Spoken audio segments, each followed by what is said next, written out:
morning, good afternoon, good evening. Last night, many people took the time to listen to the American presidential debate between former President Donald Trump versus Vice President Kamala Harris. I think there are many lessons to be learned from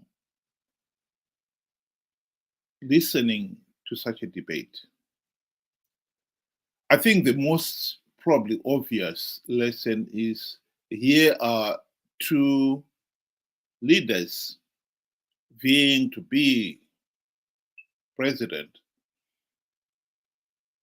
and they can discuss issues that affect people. And at the end of the day, give the people of America the final say on who is to rule the country. So the one thing I picked personally was when former President Donald Trump was asked by the panelists whether he still believed that he had won the 2020 elections. And he maintained that yes, he had won the 2020 elections, although he failed to produce the evidence to prove it. Here is a short clip of that very interview. Donald Trump was fired by 81 million people. So let's be clear about that. And clearly he is having a very difficult time processing that. But we cannot afford to have a president of the United States who attempts, as he did in the past, to upend the will of the voters in a free and fair election. And I'm going to tell you that I have traveled the world as Vice President of the United States, and world leaders are laughing at Donald Trump. I have talked with military leaders, some of whom worked with you, and they say you're a disgrace. And when you then talk in this way in a presidential debate and deny what over and over again are court cases you have lost because you did in fact lose that election, it leads one to believe that perhaps we do not have in the candidate to my right the temperament or the ability to not be confused about fact. That's deeply troubling, and the American people deserve better. Well, in our case, we have had 44 years of independence in this, the 21st century, and we are yet to hold free, fair, and credible elections. We are yet to get off first base. The question really is, are we ever going to get off first base? Ben, welcome to the program. Good day to you and good day to our viewers. Thank you for having me on the program. What I have to say in general about these U.S. debates, leading to the election, I think they are very, very good in terms of be it you're a Republican or a Democrat, you get to have a glimpse of what is coming in the future. Where the candidates are talking about policies that have to do with the citizens of the country, that will affect the citizens of the country, be it good or bad. So I think you get to have the sense of the pros and the cons of each leader, and then at the end of the day you get more insight into your decision, rather than just a campaign trail where somebody just says whatever they have to say, and that goes and nobody tells you, or the bad about the idea, or the policy, that kind of thing. So this is a very, very good, good thing that the US have going on for them there, and it just shows, a glimpse of how beautiful democracy works in the right hands and with the people with the right mindset.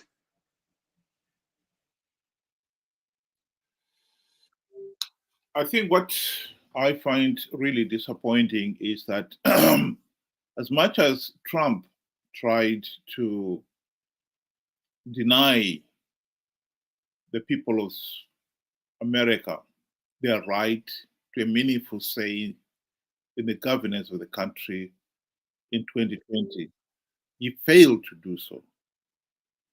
In Zimbabwe, we have been failing ever since the country gained its independence. And we are failing to put it right. Here is another video clip, Mnangagwa boasting about how he undermined the democratic will of the people of Zimbabwe in 2008, the only time when the country had what one would call the nearest we ever got to free, fair, and credible elections. 2008 patakaita ma-elections pakaposa papinda Tsvangirai ndandiri election agent ya-president. Ma-results abuda tiri pa-party headquarters. Vamutasa vanga vari secretary vedu ve-administration. Vamutasa muripi ndafona. Ndiri kwaRusape. Komo gwenda kwaRusape seka ma-results achibuda kudai. Vanga aiwa zvako izvo Mnangagwa ndezvako endaenda kumusha. Ofisi vanga vabisa zvinhu zvavo zvose. Watofunga kuti zani yadini yaparara. President ofona zvakamira sei? Kati ndomamira zvakaita takatodini kateda sei manje? Mama ndikati abvudzai baba nditaurira baba gadzirai politburo, cabinet. Musarangarira zvimwe zvipi, gadzirai chi cabinet. Asi nangoda kuti muzive kuti 2008 ma-results abuda vamutasa vakatiza. As a country we face a generational transition. Vana vese vari kuma below 35, they are crying out for help. The country is in a mess. Arusuru. We know we are inheriting a mess. We know this country has been left with nothing. I'm assuring you that starting from tomorrow, you'll see a different nation from what you have seen or read on the news about these results and everything. Where we are going ahead there, the situation will be very different. What we said to our people, they could not see with their own eyes. We are going to act as we see it fit. We are prepared to go the whole distance.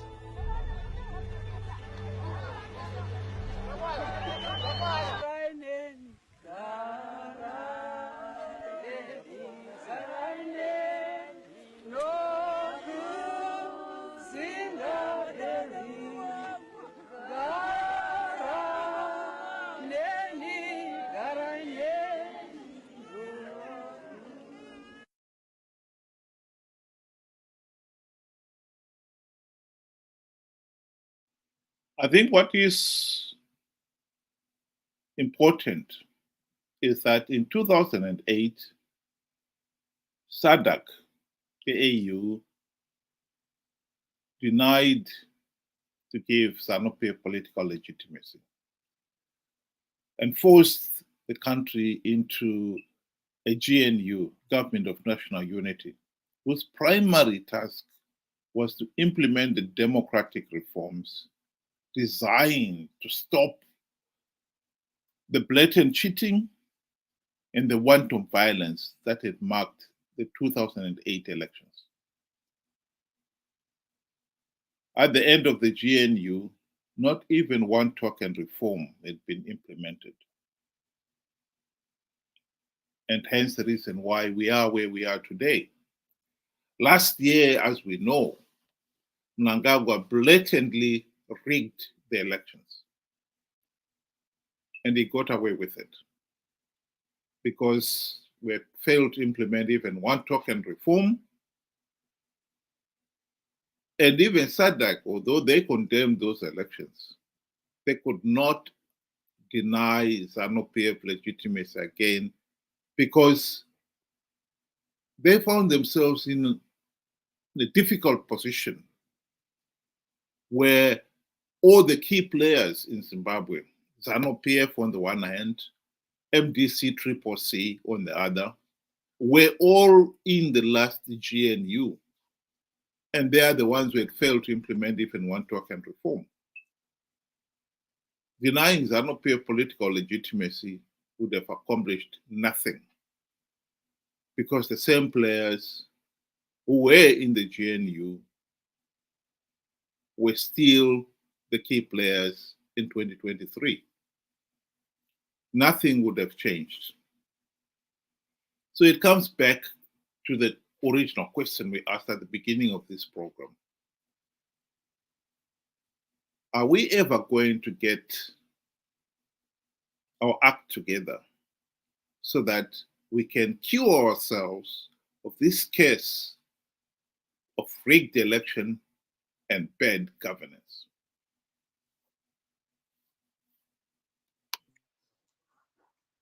When you take a look at, the U.S. election, as it is, running towards the election itself, and you contrast it or you compare it with our past 2023 election and the elections before, you can see there's a vast, difference between the two. I mean, here are coming two candidates that are coming to debate in front of the American people, such that the American people get to choose, from these candidates who they think has got the best policies and the best interest, leading forward. In Zimbabwe, we know we can't even talk about the two candidates coming together. They're just so far apart. I don't know how it will end. But look at it this way. When you look at state media, how the state media in Zimbabwe, runs, during the election and even right now, it's just one-sided. You never hear anything from the opposition, even be it just a simple advert. You don't get that. You look at the police. Police in America, they are there to govern, to control violence, both sides, and to protect the citizens of the United States. Whereas in Zimbabwe, it's very different. They are oppressing the opposition. They cite that, we don't have personnel to watch over and to control, any form of violence if it will break out. But on the other side, at a drop of a coin, they are there at ZANU-PF rallies in numbers. One would ask, how did you all of a sudden get these numbers how did you actually get personnel to come and do the work when you were saying a week ago you didn't have, or 2 days before that you didn't have? I mean, those are some of the signs that show that, we are so far apart in terms of us trying to reach the point where we say we are a democratic country. Zimbabwe is not a democratic country. Yes, ZANU-PF may want it to look like a democratic country just because elections are conducted. Elections just being conducted does not mean that is democracy. No. Free, fair, and credible elections, that is democracy. And when Trump, going back to Trump, when Trump denies this, I think he is shutting the voice of the American people. And him continuing, to do so, it just shows that, not everybody is interested about democracy. Some are just interested about themselves, period. I've talked about ZANU-PF's weaknesses and lack of commitment to free, fair, and credible elections. And I've also talked about how during the GNU, the MDC leaders sold out. Mugabe bribed them with the trappings of high office, and they forgot all about the reforms. They failed to implement even one token reform in 5 years of the GNU. It is important here to also underline the weakness of the electorate itself, because the people themselves clearly failed to define clearly what they wanted the opposition to achieve. It's okay, it's all one thing to talk about slogans. We want free, fair, and credible elections. We want change. But if you fail to define what that change is, you will always be shortchanged. And that is exactly what happened. The opposition failed to implement even one token reform because the people themselves didn't understand what the reforms were, much less how they were to be implemented. I think what underlines that weakness on the electorate side more than anything else is how easily the opposition have conned the people to participate in flawed elections, so flawed that they themselves admit they are flawed, and they themselves admit participating will only give ZANU-PF legitimacy, but they keep participating out of greed.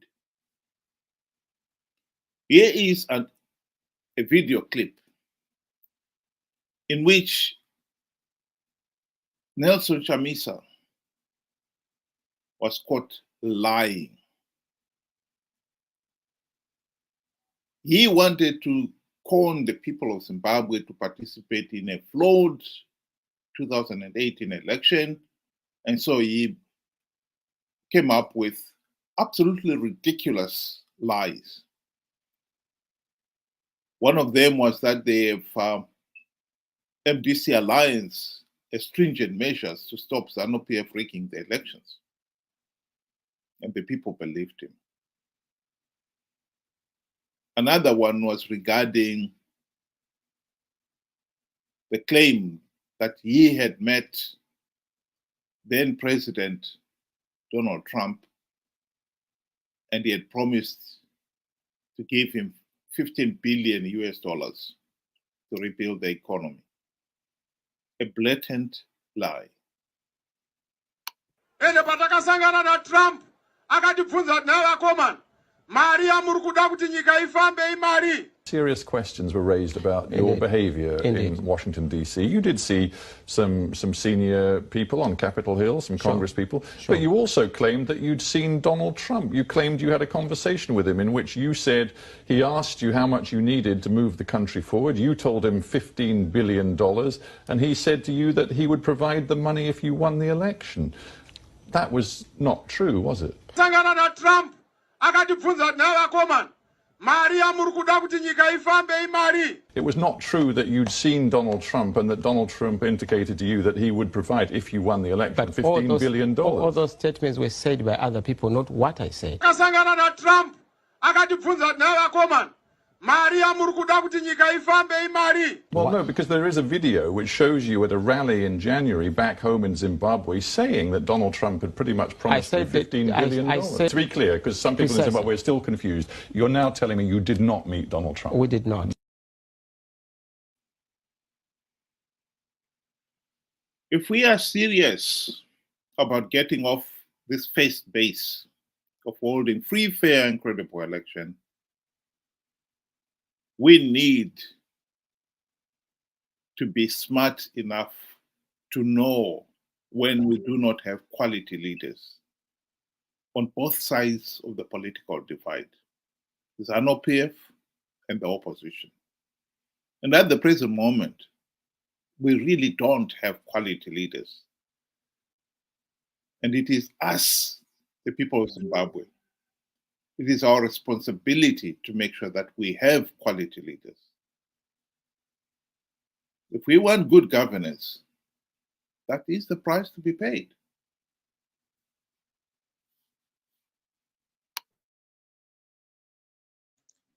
I have said this, a few minutes back. I said, an election does not mean that is democracy. A free, fair, and credible election, that is democracy. So there's a difference, And an election is not just on the day where you go and you cast your vote or you cast your ballot. It's the whole process, pre, the day, and post. That's what constitutes an election. So you have to have free, fair pre-election, where if there is, media coverage, it is free, fair. Where there is rallies, it's free, fair. You get the same, protection, be it from the police or, whatever. It has to be accorded freely and fairly. And then on election day, it's supposed to be conducted peacefully. No one is forced.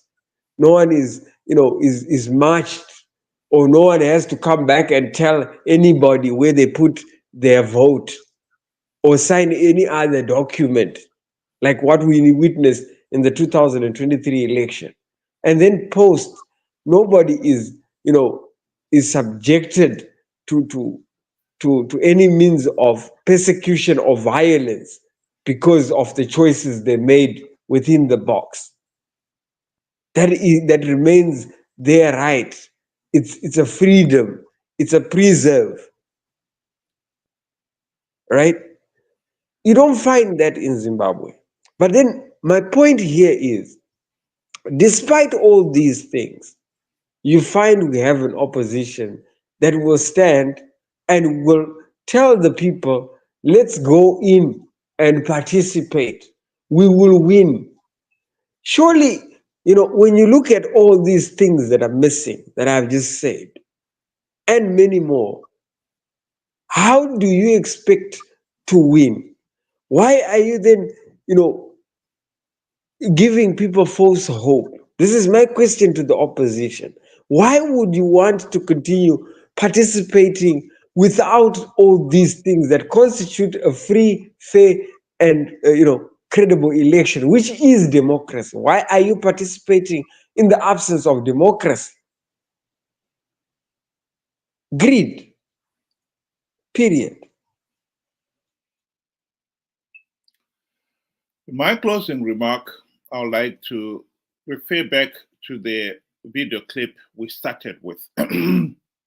And just to remind everybody what Camilla was saying about, I'll just play the beginning of it. Donald Trump was fired by 81 million people. So let's be clear about that. And clearly he is having a very difficult time processing that. But we cannot afford to have a president of the United States who attempts, as he did in the past, to upend the will of the voters in a free and fair election. And I'm going to tell you that I have traveled the world as Vice President of the United States, and world leaders are laughing at Donald Trump. I have talked with military leaders, some of whom worked with you, and they say you're a disgrace.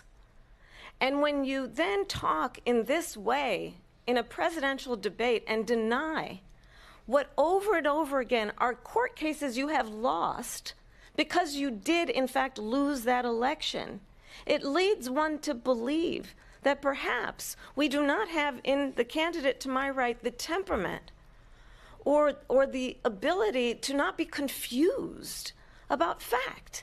That's deeply troubling, and the American people deserve better. Well, in our case, in Zimbabwe, we had an election last year, and even the regional body, SADC, the continental body, the AU, election observers condemned those elections as flawed and illegal. And yet, the individual who rigged those elections is president, and his party is the ruling party. This is how serious our problem is, our situation is. We have an illegitimate regime that has been there, in fact, since independence. 44 years of an illegitimate regime. No wonder the country is a failed state. The truth of the matter is we are not going to get out of this hole without addressing this fundamental issue that elections should be about making sure that everyone has a meaningful say in the governance of the country. That is at the heart. This is the heart and soul of democracy. As long as you have got individuals who usurp the power of the people to have a meaningful say, we will never get out of this mess. Zimbabwe is a failed state, a pariah state ruled by corrupt, incompetent, and tyrannical thugs who, as long as they're able to rig the elections, will stay in power until the donkeys have horns, as they've often boasted themselves. The challenge is a very simple one. But I think the solution is equally simple if we only concentrate. The 2028 elections, it is clear that ZANU-PF will not implement any reforms. Let's be clear on that. ZANU-PF will never reform itself out of power. Triple C or Chamisa, whatever new party is going to launch, it's clear they would participate in those flawed elections out of greed and con their followers to participate. And if they participate, they will give ZANU-PF political legitimacy. The solution here is simple. We have to stop this Chamisa Chete Chete brigade participating in these flawed elections, perpetuating the dictatorship. That is easier said than done, because this Chamisa Chete Chete brigade, they don't listen to reason. That is the challenge. How do you persuade somebody like that that it is sheer folly to keep on participating in a flawed election only to give ZANU-PF legitimacy and perpetuate the dictatorship? We are stuck for 44 years and counting. We still have failed to hold free, fair, and credible elections. And as long as we do not address that issue, Zimbabwe will remain a failed state. Thank you very much. Ben, do you want to give your closing remarks? In closing, I would use Camilla Harris, statement there and just twist it a little bit, to turn it to Zimbabwe. Zimbabwe has a population of, over, I think, 14 million now. And each and every one of us has got the right to vote freely, fairly, and to our own discretion. we choose who we want. And now you find out that currently we don't have the diaspora vote in Zimbabwe, which is, in my opinion, it's more than 3 million now because of, the migration of people. People are leaving Zimbabwe. I think statistics had it a couple of years at 3 million Zimbabweans that are outside, Zimbabwe. But I think now it should be more, given the state of our economy. These people also have been denied a vote. They've been denied a meaningful say in who governs Zimbabwe, who we hire and who we fire. Despite all these things, we have still participated in these rigged elections. So the evidence, for me, it shows that Zimbabwe is not a democracy. Zimbabwe elections are just to show the world that we also can conduct an election, but we cannot do it free and fairly. My point now is, why should we keep subjecting ourselves to something that is pointless, something that is, that doesn't consist a democracy in it? Why do we keep doing it? That is my question that I will leave each and every one of us. Why do you, as an individual, participate in rigged elections, knowing fully well that ZANU-PF will decide for you? Thank you.